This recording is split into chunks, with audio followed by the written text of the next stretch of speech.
Negation. The negation of a statement is a corresponding statement with the opposite truth value.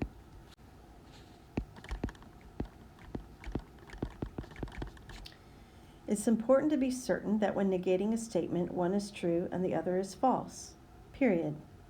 There cannot be any instance in which both could be true or both could be false.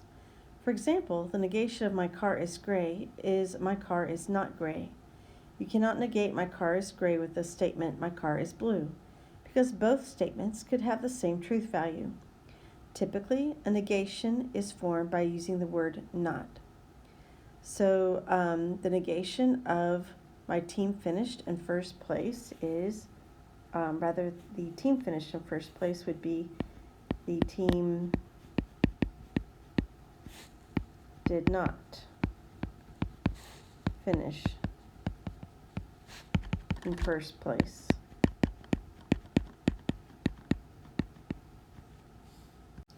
When the statement you're negating is a quantified statement, you have to be extra careful. Consider the statement, all dogs are brown. It's not correct to say the negation of the statement is all dogs are not brown, because if some dogs are brown and some are not, then both statements are false. In order for the statement, all dogs are brown, to be false, we need only to find at least one dog that is not brown.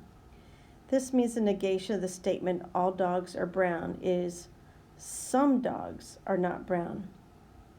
Notice that all dogs are brown is false, and some dogs are not brown is true. So here are some statements and the possible negations. This is not an exhaustive list. So we're going to write the negation of each statement. Nobody attended the orientation. So that would be like this none do here. So we could say that someone attended.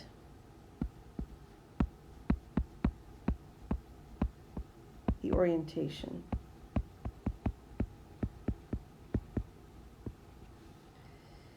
There are no even prime numbers, so that's kind of like the none do again. So we could say there are some, and we know, to be honest, there's exactly one even prime number, and that's the number 2.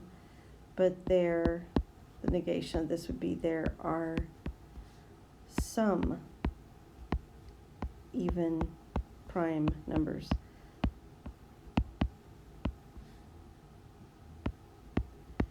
So you're going to have to go from existential to universal, or universal to existential in your negations.